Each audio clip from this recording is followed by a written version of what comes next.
Hello everyone, स्वागत है आप सबका। Welcome to Newton's ring experiment part 4। और आज हम लोग स्टडी करने वाले हैं with the help of Newton's ring experiment. हम लोग किसी भी ट्रांसपेरेंट लिक्विड मीडियम का या हम कहें किसी पारदर्शी द्रव माध्यम का अपवर्तनांक ज्ञात कर सकते हैं।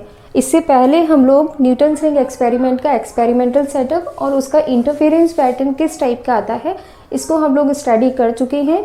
यदि आप लोग उस वीडियो को देखना चाहते हैं तो आई बटन पे क्लिक करके देख सकते हैं। इसके साथ साथ में अभी तक हमने न्यूटन्स रिंग एक्सपेरिमेंट का एक एप्लीकेशन पार्ट कंप्लीट किया है, जिसमें हमने जो लाइट सोर्स हम यूज़ में ले रहे हैं, जो एक वर्णीय प्रकाश स्रोत यूज़ में ले रहे हैं, जो मोनोक्रोमैटिक लाइट सोर्स हम यूज़ में ले रहे हैं, उसकी वेवलेंथ हम कैसे कैलकुलेट करते हैं with the help of Newton's ring experiment, वो हमने कंप्लीट किया है, जिसको आप आई बटन पर जा करके देख सकते हैं। इसके अलावा मैंने एक प्लेलिस्ट बना रखी है ऑप्टिक्स की, वहाँ जाकर के भी आप न्यूटन्स रिंग एक्सपेरिमेंट के वीडियोस को देख सकते हैं। चलिए आइए स्टार्ट करते हैं आज का टॉपिक।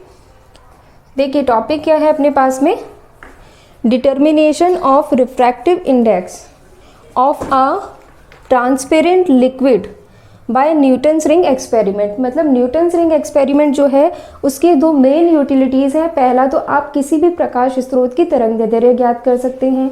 दूसरी यूटिलिटी क्या है कि अगर आपके पास में कोई भी ट्रांसपेरेंट लिक्विड मीडियम है, जैसे अगर आपके पास में कोई ऑयल है और आपको उसका रिफ्रैक्टिव इंडेक्स कैलकुलेट करना है, तो उसके लिए आप न्यूटन्स रिंग एक्सपेरिमेंट को यूज़ में ले सकते हैं। तो आपको कैसे यूज़ करना है वो हम एक बार देख लेते हैं।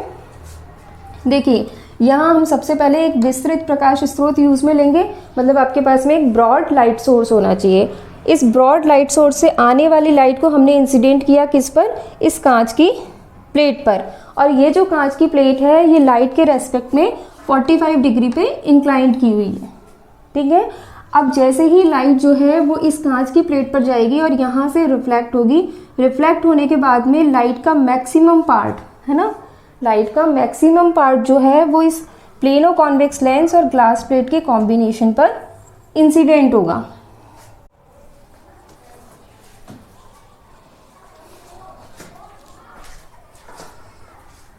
हाँ देखिए, जैसे ही ये लाइट इस ग्लास प्लेट के थ्रू यहाँ इंसिडेंट होगी प्लेनो कॉन्वेक्स लेंस पे, तो सबसे पहले हमने इस कांच की प्लेट को, ये कांच की प्लेट जो है इसको हमने 45 डिग्री पर इसलिए इंक्लाइन किया है ताकि आने वाली लाइट जो है वो मैक्सिमम रिसीव हो। और रिसीव होने के बाद में ये जो आपके पास में प्लेनो कॉन्वेक्स लेंस है, जो समतोत्तल लेंस है, इस पर ये नॉर्मल इंसिडेंट हो, है ना, अभिलंबवत आपतित हो।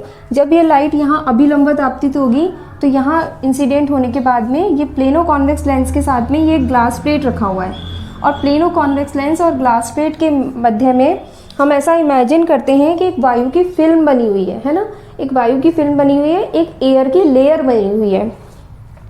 तो वहाँ इस एयर के लेयर के द्वारा क्या होता है, जैसे ही ये लाइट यहाँ से आई, आने के बाद में ये लेयर की जो लेयर का जो फर्स्ट सरफेस है, ये प्लेनो कॉन्वेक्स लेंस और ग्लास प्लेट के मध्य जो लेयर का फर्स्ट सरफेस है यहाँ से रिफ्लेक्ट हो जाती है। उसके बाद में जो रिमेनिंग पार्ट है वो यहाँ लेयर का जो सेकंड वाला सरफेस है यहाँ से रिफ्लेक्ट हो जाता है। सेम यही चीज़ यहाँ होती है, और भी जितनी भी रेज होंगी सब में यही होगा कि ये जो बनने वाली एयर की लेयर है ना, जो वायु की फिल्म है, उसके फर्स्ट सरफेस से लाइट यहाँ से रिफ्लेक्ट हो जाएगी और कुछ पार्ट जो है वो लेयर के सेकंड सरफेस से यहाँ से रिफ्लेक्ट हो जाएगा, ठीक है।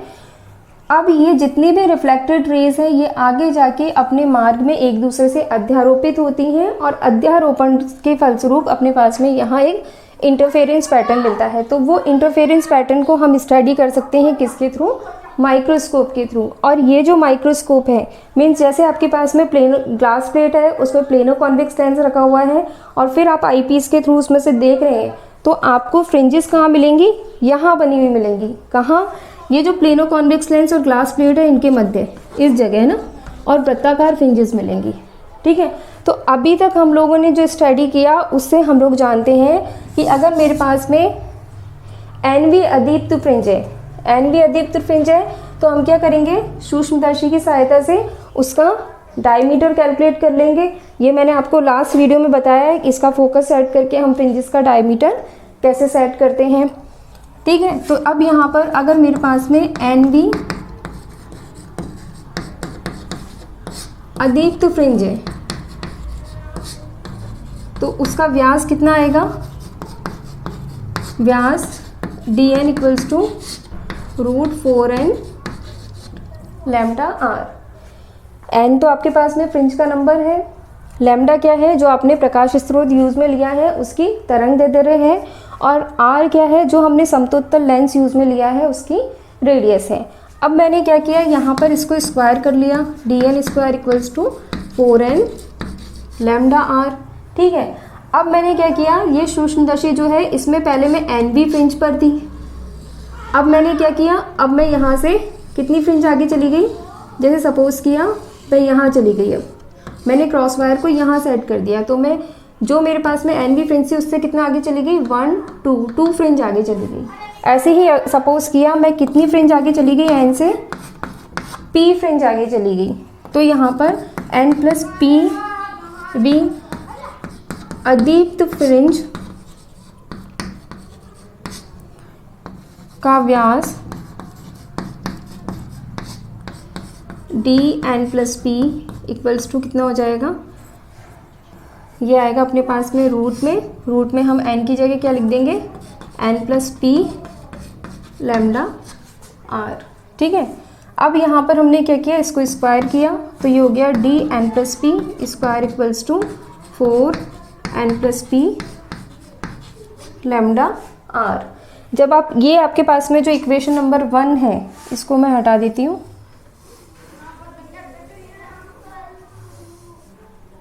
ये जो आपका इक्वेशन नंबर 1 है इसमें से जब आप ये इक्वेशन नंबर इक्वेशन सेकंड में से आप जब फर्स्ट को माइनस करेंगे, है ना, हम इक्वेशन सेकंड में से फर्स्ट को माइनस करते हैं तो कितना आएगा, D square N plus P minus D square N equals to 4 lambda R. 4 lambda R common, यहाँ कितना रह गया, N plus P minus N, तो एन से एन कैंसिल हो गया और लास्ट अपने पास कितना रह गया, पी। ठीक है, ये स्मॉल पी, तो इसको हम लिख सकते हैं कितना, 4p लैम्डा आर। ठीक है, तो ये आ गया अपने पास में इक्वेशन नंबर 3।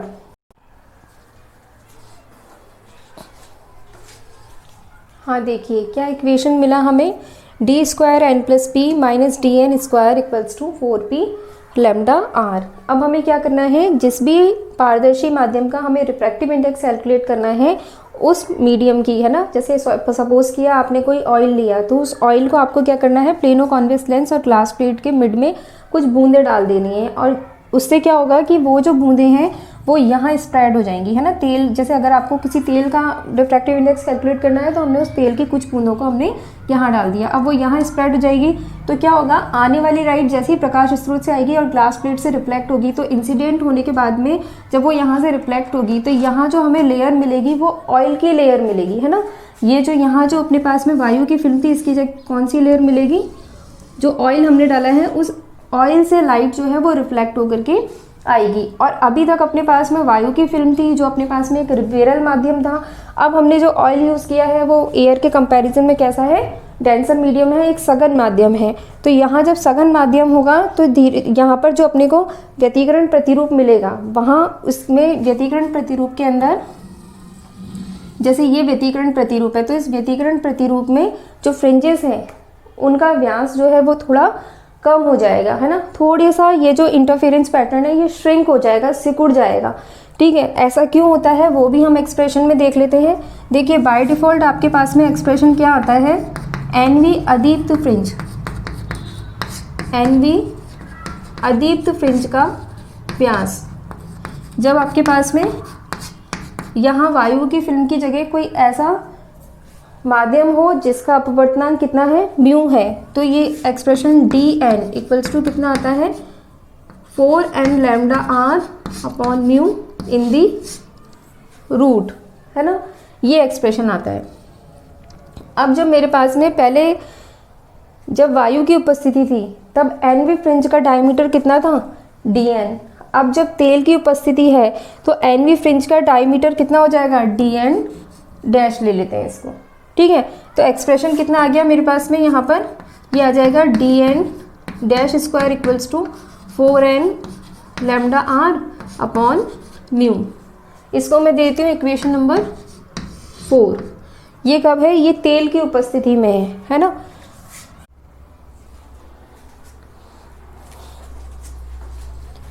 हाँ देखिए, ये एन वी अदीप्त फ्रिंज का व्यास हो गया, यहाँ n प्लस, अब अगर हम p फ्रिंज आगे जाते हैं, वापस वही कहानी, n प्लस पी वी अदीप्त फ्रिंज का व्यास कम, तेल की उपस्थिति में है ना। यहाँ आप लिखिएगा तेल की उपस्थिति में, जिस भी तेल का आपको रिफ्रैक्टिव इंडेक्स ज्ञात करना है उस तेल की उपस्थिति में, है ना। n प्लस पी वी अदीप्त फ्रिंज का व्यास कितना हो जाएगा, d dash n plus P equals to, ये रूट में आ जाएगा कितना 4, n की जगह आप पुट कर दोगे n plus P lambda R upon mu. वापस आपने स्क्वायर किया तो ये आ गया d dash n plus P का square equals to 4 n plus P lambda R upon mu, है ना। अब अपने पास में ये हो गया इक्वेशन नंबर 5। वापस आप वही करेंगे, इक्वेशन नंबर 5 में से 4 को माइनस कर देंगे, है ना। मैंने यहाँ कर दिया 4 माइनस 5, आप लिख लेना पूरा। समीकरण 5 में से समीकरण 4 को माइनस करने पर, ठीक है। तो यहाँ कितना आ जाएगा अपने पास में expression, D dash square N plus P minus D dash square N equals to, अब देखो 4 लैम्डा आर है ना, 4 लैम्डा आर कॉमन है ना, दोनों में से एलसीएम आ जाएगा म्यू। तो यहाँ मैंने कॉमन ले लिया 4 lambda R upon mu. Bracket में कितना रह गया, N plus P minus N, यहाँ कर दिया हमने N plus P minus N, ठीक है ना। अब एन से एन कैंसिल हो गया, फाइनली क्या रहा पी, तो मैं इसको डायरेक्ट लिख देती हूँ यहाँ मैं इसको कर देती हूँ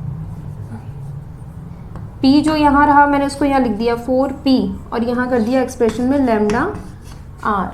ये आ गया आपके पास में इक्वेशन नंबर 6। अब आपका जो इक्वेशन नंबर ये आया था पहले थर्ड, है ना, इस इक्वेशन नंबर थर्ड को,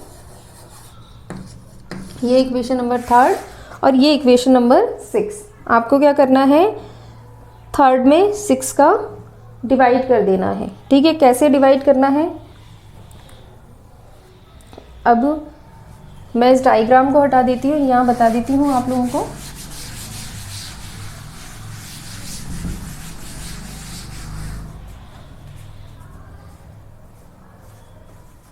ये भी एक इम्पॉर्टेंट टॉपिक है आप लोगों के लिए एग्ज़ाम पॉइंट ऑफ व्यू से डिराइव करने के लिए। ये एक्सप्रेशन भी कभी कभी आता है एग्ज़ाम में और न्यूमेरिकल भी इस पर पूछे जाते हैं, तो एग्ज़ाम में पूछ लिए जाते हैं। ये आपका इक्वेशन नंबर थर्ड और ये आपका इक्वेशन नंबर 6, ठीक है।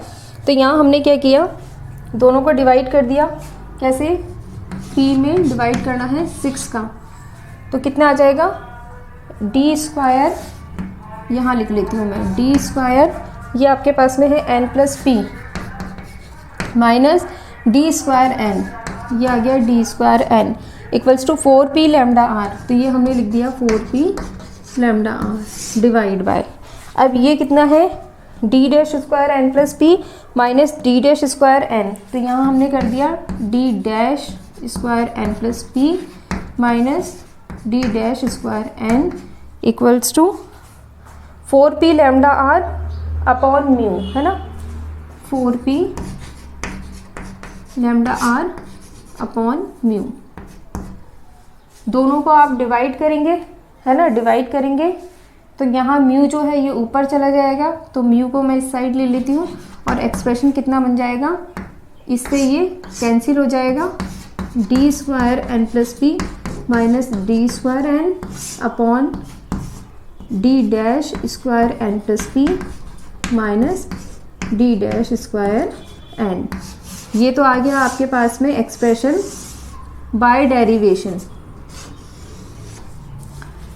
ठीक है, ये एक्सप्रेशन आ गया अपने पास में बाय डेरिवेशन। प्रैक्टिकल में आपको क्या करना होता है, एक बार प्लेनो कॉन्वेक्स लेंस और ग्लास प्लेस के सेटअप में आपको माइक्रोस्कोप जो है उसे सेट करके, जैसे आपका पास में ये व्यतिकरण प्रतिरूप आ रहा है, तो इस व्यतिकरण प्रतिरूप में आप क्या करेंगे कि पहले आपने क्रॉस वायर को एक जगह सेट किया, वहाँ डायमीटर नोट किया, सपोज किया वो NV फ्रिंज का था।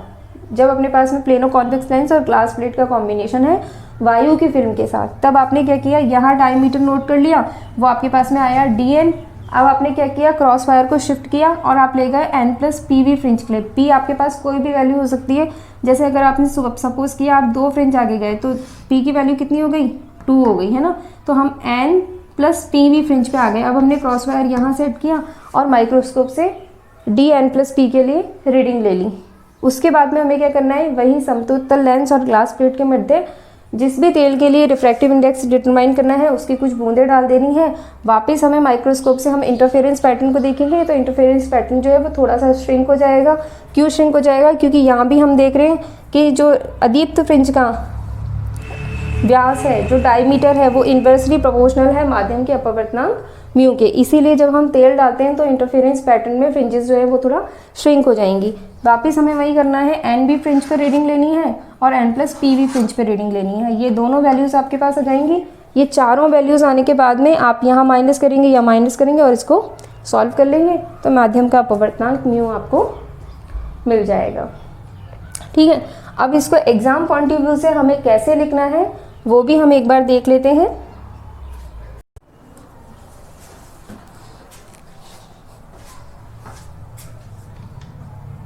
हाँ देखिए क्या लिखना है हमें, चित्र के अनुसार समतुल्य लेंस L तथा प्लेट P के मध्य बनी वायु की फिल्म से, है ना, प्राप्त न्यूटन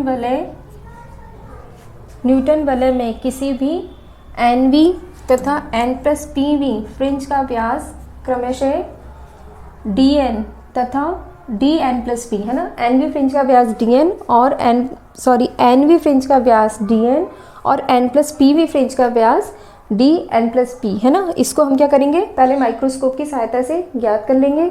तो हमारे पास में ये इक्वेशन आ जाएगा, वायु की उपस्थिति में μ = 1 होगा।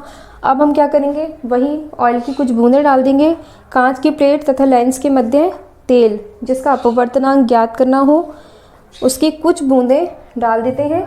इस स्थिति में बना व्यतिकरण प्रतिरूप तेल की फिल्म के द्वारा प्राप्त होता है ना। मीन्स आपके पास में वायु की फिल्म की जगह तेल की फिल्म बन जाती है। पुनः P के समान मान के लिए ये ध्यान रखना है आपको, पहले भी आप जितनी फ्रिंजेस आगे गए थे, यहाँ P की जो वैल्यू ली थी, आप 2 फ्रिंज आगे गए, 3 फ्रिंज आगे गए, वही आपको अब करना है। अभी P का मान समान रहना चाहिए पहली वाली कंडीशन की तरह। आप 2 फ्रिंज या 3 फ्रिंज आगे जाएंगे, जो भी है P की वैल्यू सेम रहनी चाहिए। P के समान मान के लिए NV तथा N+PV फ्रिंज का व्यास DN डैश और DN+P डैश ज्ञात कर लेते हैं। हमारे पास ये समीकरण आ गया। समीकरण 1 में 2 का भाग देंगे, भाग देने से ये समीकरण आएगा और इसमें हम माइक्रोस्कोप से ली हुई ये 4 वैल्यूज़ जो हैं इनको पुट करेंगे और इसके द्वारा हम मान रखकर म्यू के लिए गणना करते हैं। ठीक है।